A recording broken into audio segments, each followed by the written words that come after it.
Hello, Cardano enthusiasts. My name is John. What would you ask a stake pool operator if you had the chance?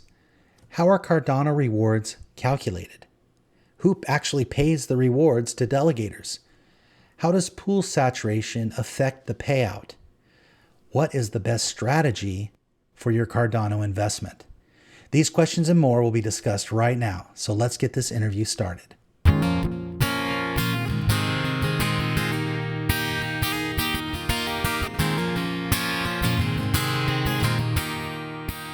Today I'm interviewing stake pool operators from 3 different stake pools: Ronald Span of ADA4Profit, Hassan Michael of DApp360, and Anthony Stachowitz of Sophia's pool.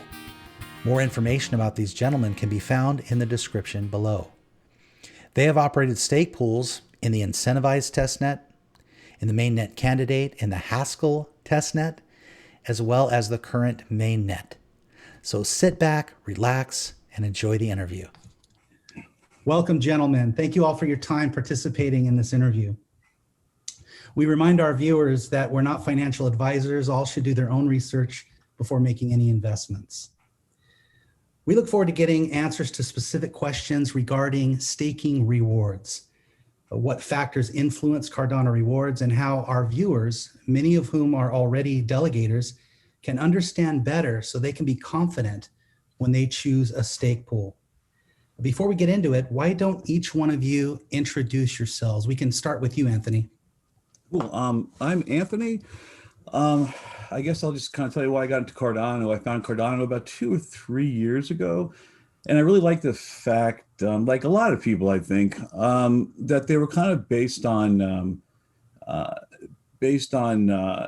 research, you know, and they were writing they did a lot of papers, and they published a lot of papers. And the thing that really got me was the fact that people that didn't like Cardano, the issue they didn't like about it was that they were taking too long.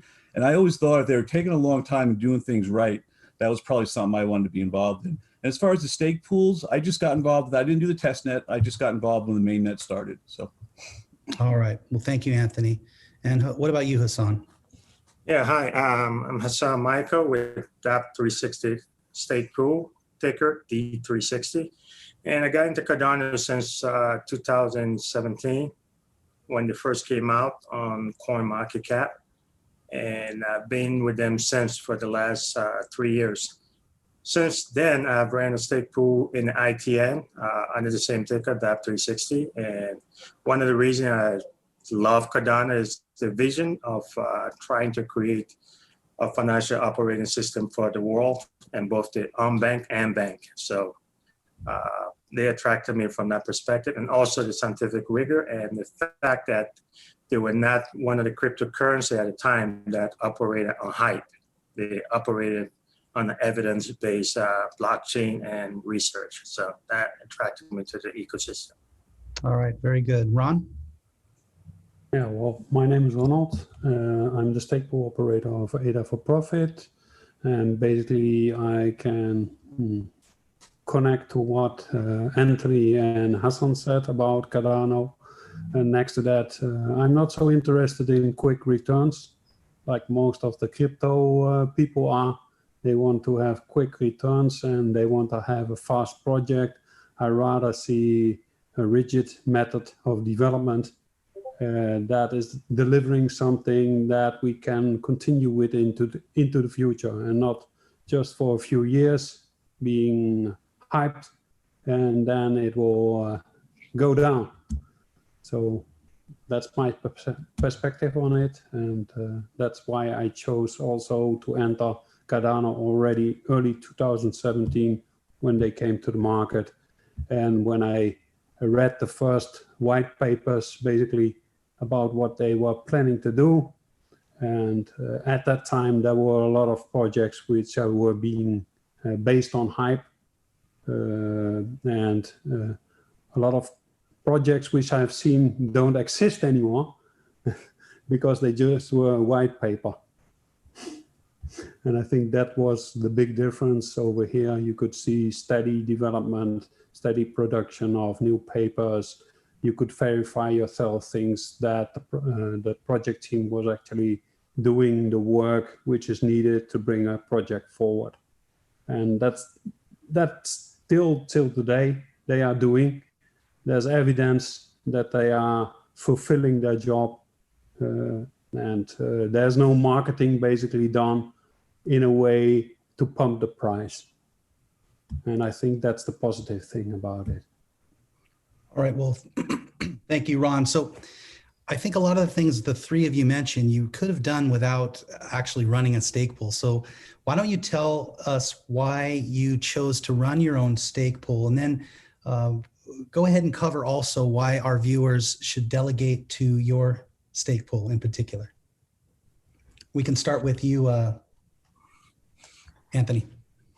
I decided to run a stake pool. Like I said before, I wasn't in the incentivized stake pool. I wasn't in the first. I didn't do the first round, and I was really kind of thinking about going in, but I just kind of didn't pull the trigger. I had my ADA delegated, so I was in it as a kind of as a consumer, I guess, or a delegator. But when it came down to the main net, I really just wanted to get more involved. You know, I'd kind of been on the fringes for a while. You know, I had bought some ADA. I was really into the project. I'm really into the fact that that they use Haskell as a language for the project, and it was for the and for the smart contracts coming out soon with Goguen. And I just wanted to get involved. You know, I wanted to kind of put my foot in and get more involved. So that's why I did it. I started 2 pools. Sophia, SoPHi is my main pool. My second pool was just kind of there as a backup. So I mean, that's it. I run like a lot of people do. I run off AWS. So as far as uptime, it's pretty much guaranteed. That's why I use AWS, because of the uptime guarantee. I'm in a house, and a lot of times you have internet disruptions, and it's real important not to ever be disrupted. So that's kind of what I do. And check it out. Okay, very good. And then back to you, Ron. Why did you choose to run a stake pool, and why should others choose ADA4Profit? Well, actually, I'm running my own businesses. So I'm involved with 3 startups. I have my own business, IT related. But over the last 4 years, I think I didn't have a lot of hands-on practice anymore, because other people are working basically for me, and I'm doing the business part of my business. So that means I'm losing a little bit connection to technique. And this is my background. So for me, it was a great opportunity to get hands-on practice again, getting my skills up to date again. And that's why I decided to do it. And of course, we have plans to develop solutions on Cardano. We actually started last week with preparations for community solution, which is not being part of the portal of Cardano, where you can file any ideas, because we basically want to keep it a little bit secret, because we don't want somebody else to develop the same, because that is basically what you get if you publish your ideas in that portal. So All right. So that's the reason why we keep it a little bit hidden, and we want to surprise basically the community with a community app in the coming months, and we will publish some information about that when we are ongoing. But that's basically it. That's the background. And why should they stake with us? I think we have a great setup on our stake pools. We are making use not of AWS, but we are using Hetzner in Germany and another provider in Germany. They deliver the same reliability as AWS does. And well, we using microservices, so we can easily move also from data centers. We are not reliant on the underlying operating system or the cloud provider. So that makes, I think, where we are differentiating on the majority of the pools. There are other pools also running on the same latest technologies that we are doing, but that's still a minority of the pools, I think. All right, good. So Hassan, why don't you wrap up the introductions here? Why are you an SPO, stake pool operator, and why should they choose DApp360? Okay, so my background is a software developer, and when I originally got in the Cardano ecosystem, I I decided I was going to write dApps, the decentralized applications. So we started a small company called DApp360. And of course, at the time, Cardano is still in the process of development, so there's not much to do in the ecosystem.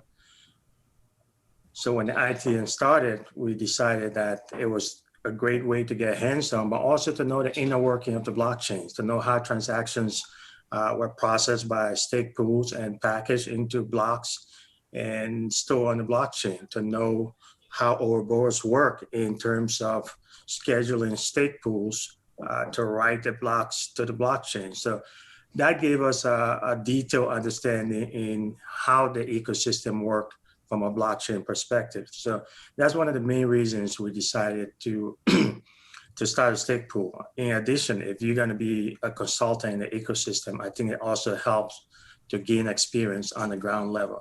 So that's why we started a stake pool.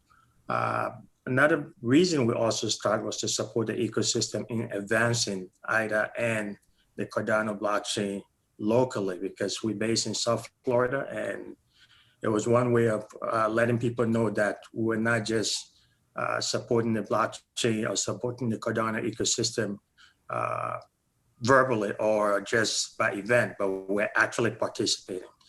So why do you want to stick to D360, the DApp360 pool? I think we operate passion, performance, and integrity. Those are the three things you will see on our website. And passion, because we love the ecosystem. We want to see it advance, so we dedicate our time and talent to it. Performance, we have got some of the biggest and baddest server above the recommendation of IOHK. For example, we have our stake pools and relay all run on a bare bone servers, hardware bare bone servers that have 32 gigs of RAM. Also, we operate on integrity. We don't just see our delegates as numbers, as stats. If you go to our Telegram group, you'll see we interact with our delegates. We get to know them if they are willing to break through the anonymity and get to know us. So I think passion, performance, and integrity is one reason you should support or delegate to the DApp360 pool. And in addition, we also support the community by running a meetup event down here. We do have a Cardano South Florida meetup that we as DApp360 pool support. Okay, good. It's interesting that you talked about anonymity, because I don't know what it is about the crypto space. It seems like some people, they don't even want to give you their first name. They want to just be invisible. And so, I mean, hats off to folks like you. I mean, that does make, I was a delegator like Anthony too in the incentivized testnet, and that drew me to pools, is knowing the stake pool operators, hearing from them, being educated by them. So very good. And we're happy that you guys are willing to do that for the community. So let's get to the main content. We realize there are many people that are like the four of us, which we're interested in Cardano and what it does and where it's going. But it is true that there are people that look at this simply as an investment. And so part of the reason we put this interview together is we want people to understand better Cardano rewards, ROS, return on stake, right? What they're going to get out of it, whether they're interested in the project or not. So I want to remind you to keep your answers simple so that even those with minimum knowledge can understand and can learn. So for each question, just jump right in if you have an answer, and then follow up if you think it needs a little bit more color, a little bit more detail. So let's ask the first question here. What is a staking reward? You know what, my mother has recently bought some ADA, some Cardano, right? And the easiest way I explain it to her is it's like interest, right? I mean, obviously it's a lot more complicated than that, but I think the easiest way to kind of say what a reward is you can relate it to interest, I think is the easiest way to relate it to something that everybody knows and it's common. Obviously it's kind of more involved than that, but that's kind of an easy way to put it. And I'll let other people kind of expand on that. Okay, good. I'll add to that, to what Anthony said. So I would say Cardano staking rewards incentives given to whoever wants to participate in the decentralization of the ecosystem. That would be something a little bit more technical, but like Anthony said, it's actually interest. It's actually, you could look at it from that perspective of interest, or you could look at it from the perspective of returns on what you are using to help protect the ecosystem. Okay. Can add to that as well. Basically, by providing your stake, you're securing the network, because the stake has a certain weight, and that is being delegated to a pool. On basis of that, the pool is basically the part that is securing the network. The more pools there are, the harder it will be to break the blockchain, to break the security of the blockchain. And by contributing stake basically to different pools, we are trying to get into a situation where not somebody can gain like 51% of the network and trying to attack it. Okay, good. And for that security aspect, where you're putting your stake into a stake pool, you're getting rewards. Yeah, John, just to add on real quick, one word that was mentioned, I heard mentioned when it comes to stake and reward, Anthony said interest, but another word that people use, I hear frequently around the community, is dividend. It's not quite dividend, but you can expect to get something back on a regular basis as if it were dividend. So that's another word that maybe people can relate to also. All right, good. Thank you for that. So when we do think about it as interest or dividend, it kind of leads to our next question, which is why should someone consider Cardano staking rewards rather than a traditional savings account? I'll take that because I was just gathering some data on that. So I went to, what do you call it? I think it's Base Rate. It's an online website that got an interest rate for banking. And your online banking account right now will offer you interest on your savings account somewhere around 0.83%. I mean, that's less than 1%. And that's online banking, which is not your traditional banking. Your traditional bank, like Bank of America, JP Morgan Chase, those guys are offering somewhere between 0.01 to 0.05. I mean, that is almost nothing. I mean, garbage, right? And if you look at that compared to what Cardano is offering, anywhere between 3 to 5% on your annualized return on stake, it's a no-brainer. It's certainly a no-brainer. And another reason too is that you have that interest on whatsoever you stake coming back to you, somewhere between 5% or 3%, like I mentioned. But you also have the ability of that asset, because your rewards are paid in ADA, you have the ability of that asset appreciating in actual value, monetary value over time. So it makes obviously no sense to, save your money in traditional bank when you could be making 4 or 5 times, in some cases, 7 times more over the course of a year. And I can add to that as well. If you look at the European Union and here in the Netherlands, for example, last week the banks here decided everybody that has over 250,000 euro on its savings account is going to pay interest to the bank for having the money stored over there. Wow. Oh, Wow. That's crazy. And another thing I'll add too, real quick, that we all know, but sometimes I think it gets lost. I mean, your money in America it's pretty much safe in the bank, right? No one thinks banks can get robbed, you're going to lose your money. But when you stake ADA, it's like 100% safe, because you don't give it to anybody. It stays in your wallet completely, and you essentially just kind of, you give it to someone to kind of use, but you hold on to it, right? You never actually give it to anybody. They just kind of use the amount. So that's another great thing about it, is it's 100% secure in your wallet, never goes anywhere. So all right, good. The only scary part, I think, still for main adoption is the hurdles you have to take to be able to do this. We are all technical. We know how to buy some cryptocurrencies on an exchange, how to store it and transfer it into a wallet. And basically that process, I think it's still too difficult for most of the users, especially for the normal users. How can I sell that to my parents? They have no interest in this area. And that's where traditional banking is still much easier than cryptocurrency. And I think if we can solve that issue in the coming years, then we have a great future for cryptocurrencies.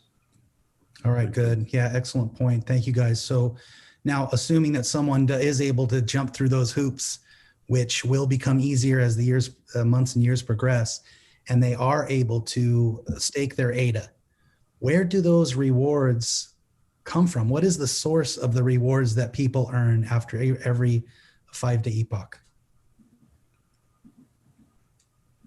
I'll start. And basically, rewards supposed to come from fees. Every transaction that occurs on the blockchain, whether you are sending, especially if you are sending, there's a transaction fee.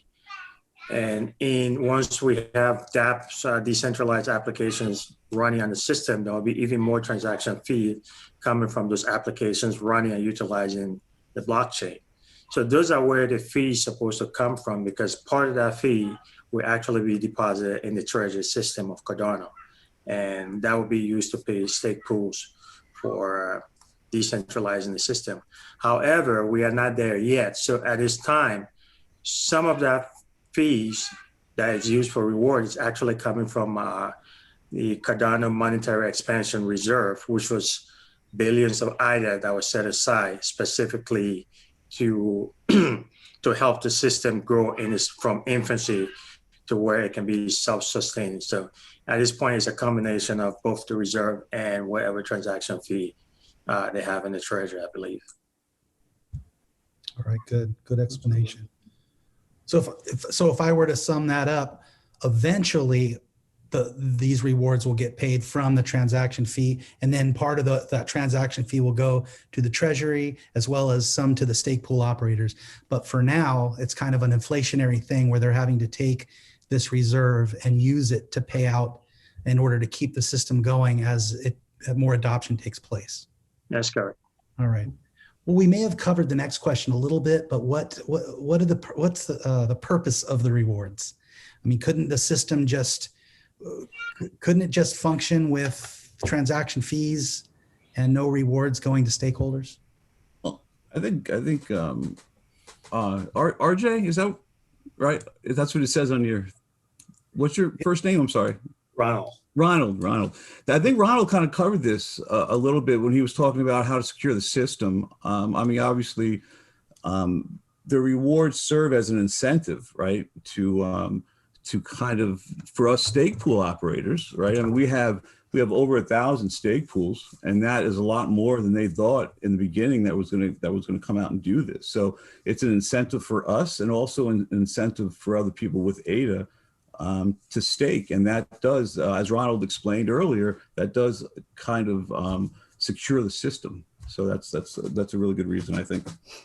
That's securing the system and making sure it's decentralized. So it's not concentrated in one location, but it's basically being spread around the world and covered. Yeah, it's hard enough to get delegation, right? Can you imagine if delegators didn't get rewards? That would be very interesting. So let me ask this. What is the maximum and minimum amount of awards that someone can expect when they stake their ADA? Well, I think that's a little bit hard to answer. Like mentioned before by Hassan, the expecting rewards are like 3 to 5% on your stake. But the Ouroboros protocol is like not predictable, where you can say every epoch you will have the same amount of blocks, because it's like a lottery system. You know, and it's so maybe I can give an example. We had an excellent performance in epoch 270 where we were able to mint 5 blocks on basis of 3.7 million ADA staked. And currently we have in our stake pool like 8 million staked, and we are not able to produce to mint even 3 blocks or just 3 blocks. And so that is the random aspect of the protocol. You cannot guarantee any delegator basically a certain amount of blocks you're minting. Now, I'll add to that a little bit. I started out with just 500,000, like 500,000 ADA, and I got really lucky. I think it was because I was on early, but I had some people delegate to me, and I was at about 1.6 million for a while. And at that percentage, I was supposed to, mint like 0.8 blocks per epoch, right? But I did really good. I mean, I was doing 1 an epoch, and then 1 epoch I did 2, which is more than double the amount I was supposed to mint. And my ROI was through the roof, But then, like Ronald said, I got some more delegators, and I'm up to almost 3 million now. And as soon as that happened, I went a whole epoch with nothing, and then 1. And now I've got 1 so far this, I'm supposed to. And so you just never know. But I will say that the average seems to be at least around 5%. I mean, I would say, I think, it's at least around 5. I don't think I've seen a whole lot in the 3% range. I don't know what you guys' experience has been, but I think it's around 5 and above. I mean, what do you guys think for that? It should average out all the stake pools. They should get more or less the same rewards over time. So I visited the Cardano ROS calculator, which you can find online. And it's the same concept from the ITM that has been implemented in the mainnet. And that is, there will be some epoch where you cannot predict what the return going to be, even if you have saturated stake or if you have undersaturated stake. That because of the lottery system in awarding blocks. But the calculator predicts that over time, an annualized return for a stake pool should be somewhere within the range of 5.4% average annualized. So what that means is if you a delegate and you jump in from stake pool to stake pool, you probably would not reap that 5%. But if you were to pick a stake pool that is minting 1 block, at least 1 block per epoch, and you stay with them over that 365-day period, you should average you should average at least 5%. So what that means is, there will be some epoch where a particular stake pool, regardless of its stake, will have, sub-average return, meaning below 5%, 3%. And then there will be some epoch where they will have maybe 7% because they were awarded more blocks. But on average, over a period of time, a prolonged period of time, it should mellows back out to about 5%. Assuming they're performing well. If they are not, then if they're not available to write the blocks, then obviously they will be penalized in the return. So, of course, it's dependent on the stake pool itself. The uptime of the stake pool, is it 24/7 up, yes or no? Is it well connected? That's all a factor that is playing a role, of course, in minting blocks. Because if you're not online with your stake pool and you're basically getting a block, you're gonna process it. And thus the results will go down for your delegators. That's why delegators should carefully choose a stake pool that has a good setup, because I know still a lot of stake pools are just running with 1 node and running just with 1 pool. They don't have any resilience. They don't have good security practices in place, but still they are around, and some of them are still doing good. All right, good. Well, guys, I think we covered that pretty well. And I also would like to say that if someone's very new to Cardano, there are tools that can make this very simple, right? Tools that look at history and they show what the lifetime ROS is for a stake pool and what it is currently, like ADA pools, there's a pool tool and others as well. And information like that will also be in the description section of the video. Now, I heard something mentioned about saturation. So if someone could just give a real simple explanation of what saturation is, and then talk about how that affects the returns. Who's jumping in? Yeah, I guess I'll jump in real quick. Saturation is the point at which this pool has the maximum amount of ADA that they're supposed to have. And it's not very technical, but I'll explain it in a second. So when it goes over that saturation point, you don't receive more rewards. The amount of rewards stays the same, but if you go over the saturation point, there's more ADA in that pool, right? So the rewards are going to be split between more ADA, so the rewards are going to be lower. Now, the reason for saturation is because you don't want one or two really large pools in there having all the ADA, and it has to do with like the 51% attack. You don't want to have a lot of different pools where you can control a majority of the ADA. And that's kind of a simple overview. I'm sure these guys can kind of get more technical about it, but that's kind of an overview. All right, thanks, Anthony. No, Anthony is right. I think we're trying to explain this not on a technical level. So, Anthony, I think you're more on point because the more technical you get, the more you lose certain people. But saturation, the overall idea behind saturation is so that a single pool doesn't become dominant in the ecosystem. And if they're not dominant, then there's less of a possibility for them to manipulate the system. So one way Cardano implements that concept is through limiting how much stake a single pool can own. So at this point, I don't know that number. I think as of Epoch, the last Epoch 220, that number stands. Yeah, it stands I think around somewhere around 210 million saturation point, and any pool that crosses that line, they experience diminishing returns to the delegate. Where the more people you acquire, the less each delegate in that stake pool receives.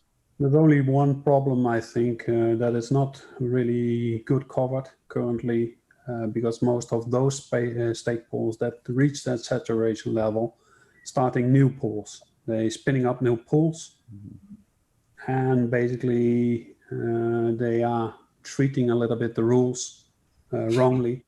Yeah.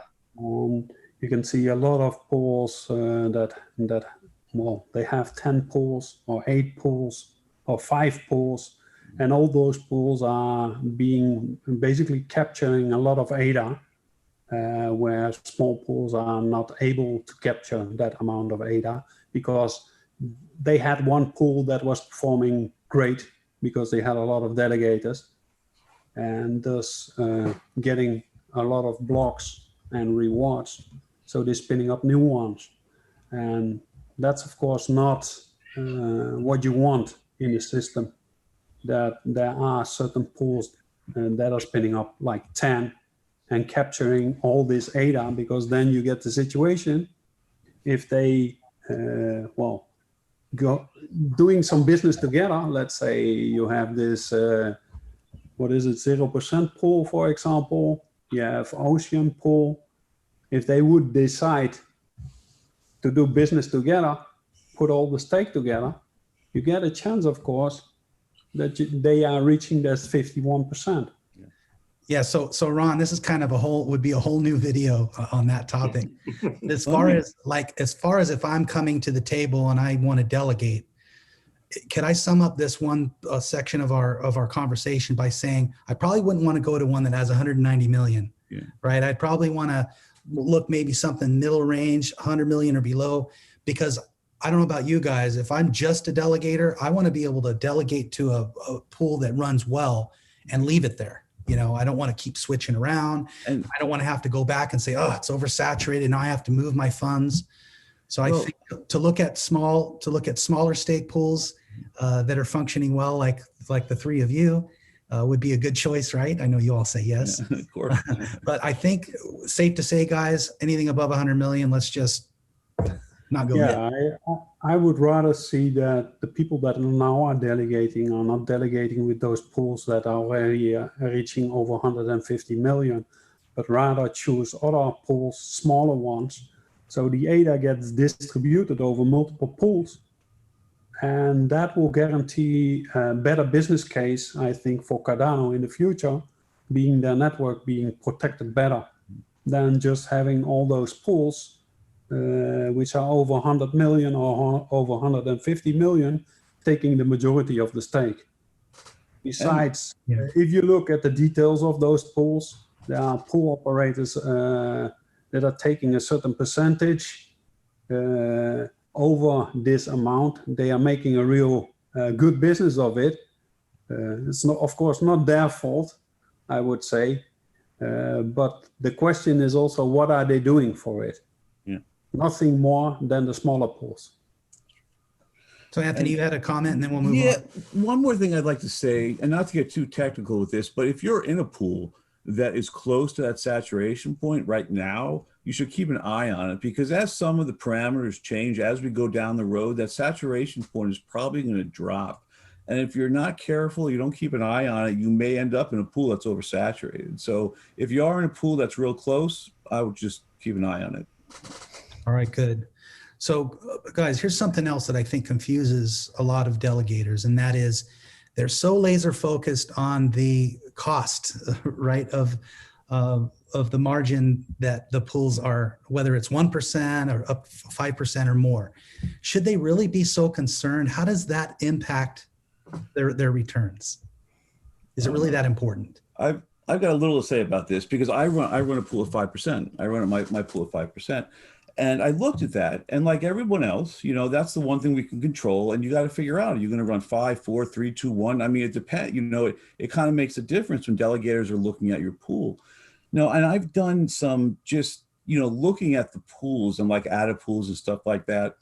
It doesn't seem to matter that much. It really does. And I know it sounds from someone who's doing 5%, you know, maybe you want to look yourself, but it really doesn't seem to matter that much. And the issue I have with pools that are running at 0% to get people in, or 1% to get people involved, the delegators that are going after those 0 and 1% pools, they're going after because they're at 0 or 1%. When you get to that day that you have to raise it because you want to make some money or make this into a viable business, those guys are probably going to jump ship, because there's always going to be someone that's out there that's new or just coming on board that's going to run at 0 or 1%. So you really have to kind of decide what you want to do. But I really haven't seen that much of a difference. So. Well, I think it's a little bit dependent on the situation. We had, in the beginning, we had 4% for our stake pool. We had to basically change it over to 2.5% to attract a certain amount of delegation to our pool. Before, we had a very hard time to get people in, because they basically judged on our stake pool fees. Afterwards, when we had those delegators in, and when they joined our Telegram and knew a little bit more about what we were doing, how we were setting up our pool, etc., they didn't seem to care too much about it. So if you are able to interact, let's say, with your delegators, then it's not a big issue. But to get over that hurdle, to get the people into your pool, it seems to matter.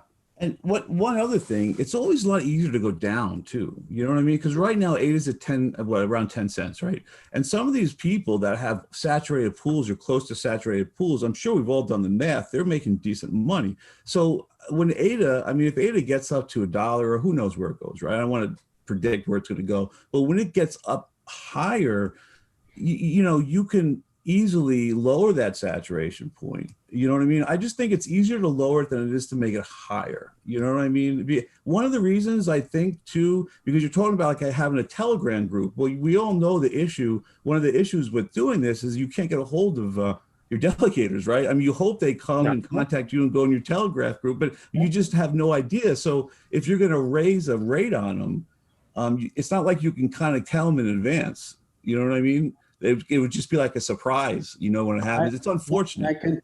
I can give you a good sample. Yeah. There's a pool. It's called swimming pool. It's very popular. It has also 200 million, something like that, near saturation. He increased his fees after being a 0% one. Yeah. And immediately his delegators jumped off. So the next epoch, he changed it back to 0%. Yeah, that's what I'm afraid of. So I don't know. All right, well, It's a good sample of that it does have influence. Yeah. Well, let me just make a quick comment. When I was delegating only in the ITN, I purposefully avoided all the 0% and 1%. As I did my screening process, I just put all those to the side. And then I just looked at ROS and then dialed in, and I found really good pools. Yeah. I was very pleased with the results. So hopefully the delegators and those who are watching this video are prepared to do the same. And one last thing, when you look at the rate of return, it's after that percentage is taken out too. So, you know, that's just something to look at, because you'll see pools, you'll see the different percentage, but that the rate of return is after that's already taken out. So just something to keep an eye on. All right. So what is a good, and again, let's keep this real concise. What is a good strategy to maximize rewards? If you could tell this to somebody who knows nothing about Cardano, but they own 1 million, what's their strategy? I'm actually doing a meetup event that's looking at that, called Stake and Reward, a long-term strategy. And I think what I would say, there are a couple of things you take into consideration, and most of them we've covered. One is you want to grow with a smaller pool. You don't want to join a pool that's close to saturation, because then you're going to have to jump ship. So if you're looking at long-term strategy, as far as saying, you know what, I want to delegate, I trust these guys, and I don't want to be stressed out thinking they hit saturation. You want to take saturation into consideration. That's number one. You also want to take into consideration the pool cost and the pool fee. Yeah, we know there's not much difference between 3% and 5%, but if somebody were charging, if it were a private pool and they were charging 100%, on the extreme, then obviously you're not going to get any return. So you want to take returns into consideration, and what I call acceptable returns. So I can tell a delegate whether 3% is acceptable or 5% is acceptable, but what is acceptable to you? And also you want to, in your long-term strategy, you want to consider things like a pool bot update. A pool bot update basically will alert you to the performance of your pool, whether the delegate has dropped or the delegate has increased, or whether the performance has dropped in terms of making the blocks or not. Because these are things you want to keep track of in real time, but at the same time, not spend too much of your time, you know, trying to find that kind of information. Another thing you might want to take into consideration will be knowing your stake pool operators. You know, you want to know who your stake pool operators are, because at the end of the day, it's about trust. You don't want somebody who will pack up one day and say, I'm tired of this because the newest blockchain on the block is producing a better ROI. So you want to know who those people are. And also, one thing I found very interesting as I did this research was that you want to know who your stake pool operators are, because accidents happen, right? Say your stake pool operator got in, God forbid, an illness or an accident. Do they have another stake pool or co-organizer to continue the stake pool? That's something you want to make sure you keep in mind, because we're talking about longevity here. Yeah. We're not talking about epoch to epoch. So if you put your stake in a pool and this guy is gone and that pool is about to be retired, then you probably won't find out if you don't take these things into consideration. So these are some of the things that I will advise delegates or potential delegates to keep in mind as they strategize for a long-term reward. Yeah. All right. I would say everything Hassan says, but also jumping around is not good too. If you're finding yourself jumping around a lot, you should do a little research, find a good pool, and sit with them for a little while. You know what I mean? Like, and he's right. It's not epoch to epoch. You know, you shouldn't look one epoch to. You should sit with them for at least a month, because when you transfer to another pool, it takes you 3 epochs even to find out what's going on. You know what I mean? Four epochs. So it's, you know, Get your reward. Yeah. So so let me kind of summarize, guys. It's like you some people are worried about getting to know, as we talked about earlier. They want to keep their anonymity. But even if a delegator gets to know their stake pool operator, they won't necessarily know, and probably won't know, what ADA that they've actually delegated. So you can still have anonymity as far as what you've delegated, but feel free, and I would advise everyone to get to know your stake pool operator for the point that you laid out, Hassan. That was some good points there. Yeah. Absolutely. Yeah, just on the issue of anonymity too. It's funny because you can still remain anonymous and know your stake pool operators. You know, at the end of the day, all we do is that you're masking your identity. That's what anonymity is. So you don't have to come out and you can create a username on a Telegram account and get to know your delegate. So you can just create another, you know, virtual identity just to get to know your stake pool operator without having to give them your public key or let them know who you are. So that should not stop you from getting to know who your stake pool operator. At least visit their website if you don't want to be part of their. That's the same way we are communicating with our delegators. Basically, we don't know them; they have a fake name. But we are having on a daily basis nearly with them. We have some communication, and there are several topics that are being raised, which is interesting. And we are trying to give them also feedback. So I think that's a good way to build up a relation as a stake pool operator and as a stake pool. Also gain that trust, that transparency, which you talked before about, Hassan, and trustworthiness towards your delegators. And they will respect you for what you are doing. Also, if you're updating them about your system, what kind of improvements you are making, and how is that helping them, basically. So I think that's the way most stake pool operators should actually operate, not just sitting behind their desk, doing their things, and not communicating with their delegators. So I would advise any stake pool operator either start a channel like we have done. We have the YouTube channel where we are providing information, where you are part of this session as well, or open your Telegram group, try to get your delegators in there and communicate with them, because that way I think you can bring your pool forward, because those delegators that are in your pool who are coming to your Telegram group also have their friends, etc. So it's all like networking again. They bring them in and they get to know you, and the next day they are staking with you. All right, good. Well, guys, let me, before we do our concluding comments, I have one more question, and we sort of touched on this already, so maybe we just need to summarize this. And that is, I'm a delegator and I'm looking at the large pools and I'm looking at the smaller pools. What's my return on investment? What's my yield? What's my dividend? What's my interest that I'm going to get? And the big ones or the small ones, which should I be looking at? Have you done analysis that shows a comparison? I did a little unscientific analysis here. So I haven't mentioned this, but I have a YouTube channel myself. And I did about 2-3 weeks ago, I got to check the exact date. I went through the top, on one of my channels, top 40 pools based on ROI, right? And at that point, they were all small stake pools. There was only one that had 30 million. All the rest were in the single numbers with millions or even less than that. They were like literally all small stake pools. But with the caveat, I looked again last week and it almost flipped. Like, it's really weird. And the reason I did that 3 weeks ago is I saw that trend for a long time. So I said, I'm going to do a little video, and the trend seemed to flip in the last 2 weeks. Just something I noticed.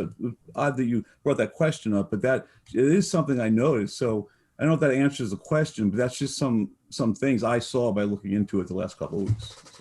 So It doesn't matter the size of the pool, so long you're writing a block. All stake pools, if they perform at 100% in terms of writing the blocks, they should be operating at the same returns on the stake. So if you were a small pool and your delegated stake is 1 million and you write one block, your ROI will be significantly higher, ROS, sorry, will be significantly higher for that epoch, even though the next epoch you might not write a block. Yeah. But over time, every single pool should analyze to similar ROI. So what does that mean? If you're choosing a stake pool, it simply means that if you stay with each stake pool long enough, big or small, you end up with the same return. Exactly. And one way actually that a pool should communicate to their, let's say, delegators, is there are two parameters currently. That is I think one parameter which is taken from the node is called forge about the lead, and the other one is, I think, forge node not a leader. There's a difference between those two parameters. If you subtract them from each other, that should exactly deliver the number of blocks that you are producing as a pool.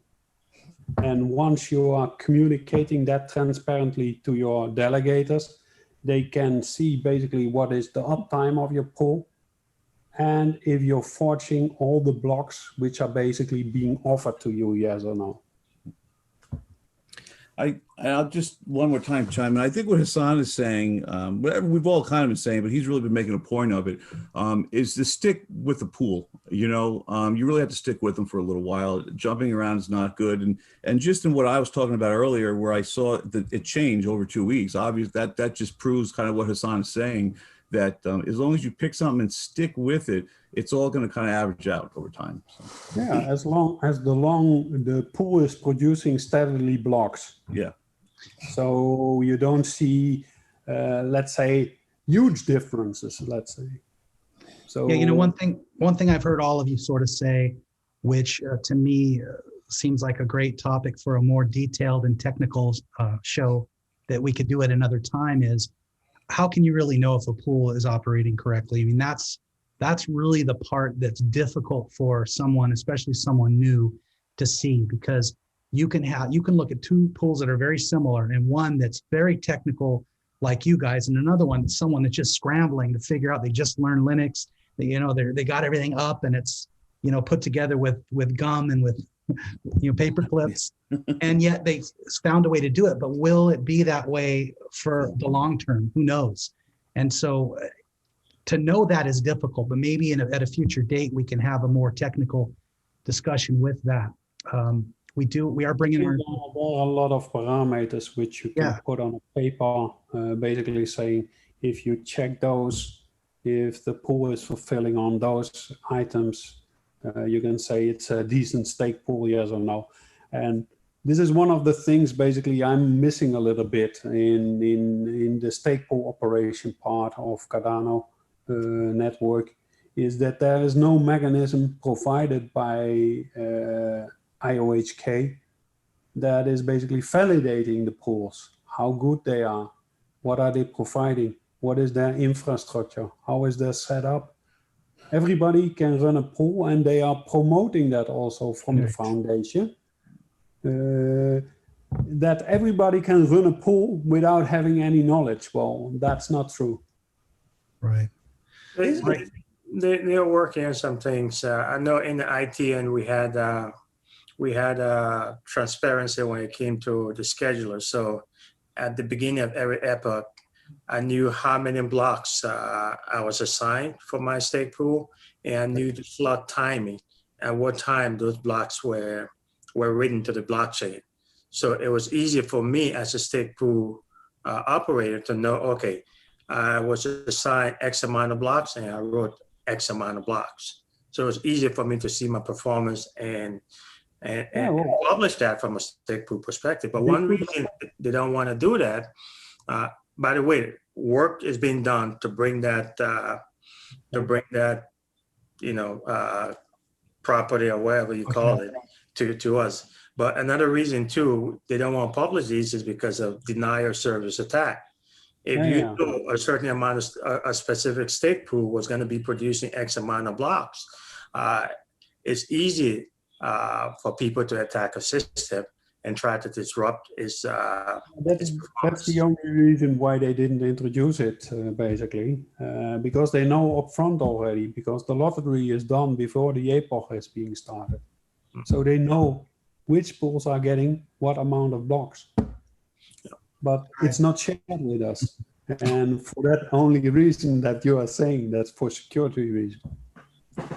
All right. Well, very good, you guys. We've sort of come to the end of the show here. So for the final comments, why don't you each let our viewers know where they can get more information specifically about you and your pool, and then whatever closing comments you want to make. And we can start with you, Anthony. Sure. My pool, as I said, I have a YouTube channel called Cardano Sense. You can take a look at it, and hopefully it'll be in the details below. And you can go to that. I try not to talk a whole lot about my pool during there. I kind of advertise a little bit, or else you can go to the website. I think it's Sophia. So I don't exactly remember, to be honest, with what the website is, but I'll have it down below. Yeah, okay, we'll put it down below. You can go there and check out my website. I have all my information live for my pool on there, how many blocks it makes, and all the live information. So you can go take a look there. All right, good. And Hassan? Yeah, again, I'm Hassan Michael. I run the DApp360 pool. You can find us at dapp360.co. That is dapp, D-A-P-P, 360.co. And there you can look at our stake pool section, and you will see that we operate on performance, passion, and integrity. And also we support the ecosystem in terms of running a Cardano South Florida meetup. That's something we do to advance the ecosystem to people down here in South Florida and try to help ADA gain more adoption. But if you're going to stick with us, we operate at 3% 3% margin, and we have 2 stake pool co-operators. So if I'm not there, my buddy Matt is there, and we have a Telegram channel. You can reach us at DApp360 Pool Community on Telegram, and we also have the DApp360 Twitter account. So we would love to see you delegate to us with a small pool, and with your delegates, we can grow to support the ecosystem. All right, good. Thank you. Ron. Okay, well, about us, we are ADA4Profit. You can find us via ADA4Profit.com. We launched this week a brand new responsive mobile website just for the community, to provide them with information, to make it easier for them to search our content. So go have a look. The site is also SEO optimized, and that's ongoing work for us. So we will be more visible within Google. Next to that, we have still a bonus campaign running to attract more delegation. This is our way to get delegators to our pool, because we want to convince them that we have a good setup. But unfortunately, without a campaign, it's very hard for us to distinguish with the other pools. By doing a bonus campaign, basically, we can introduce people to our pool.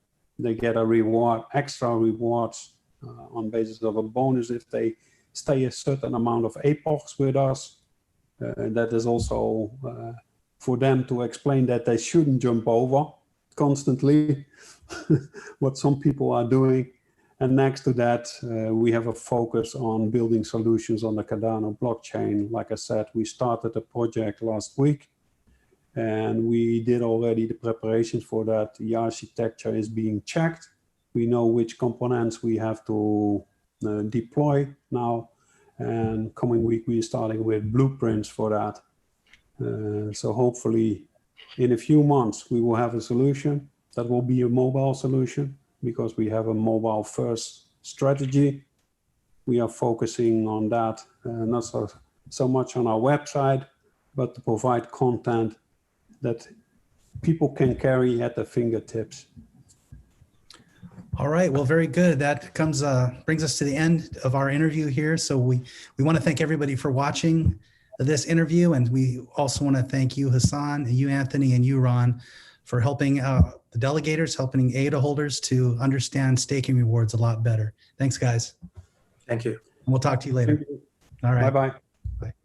When you delegate your ADA to a stake pool, there are many factors that determine rewards. We hope that now, after hearing this information, that you better understand and you can select a stake pool with confidence. We hope you enjoyed this video. If you did, click the like button, subscribe, and of course, hit the notification bell so that you can not miss out on future videos. Cardano, the world's next operating system. Until next time, goodbye.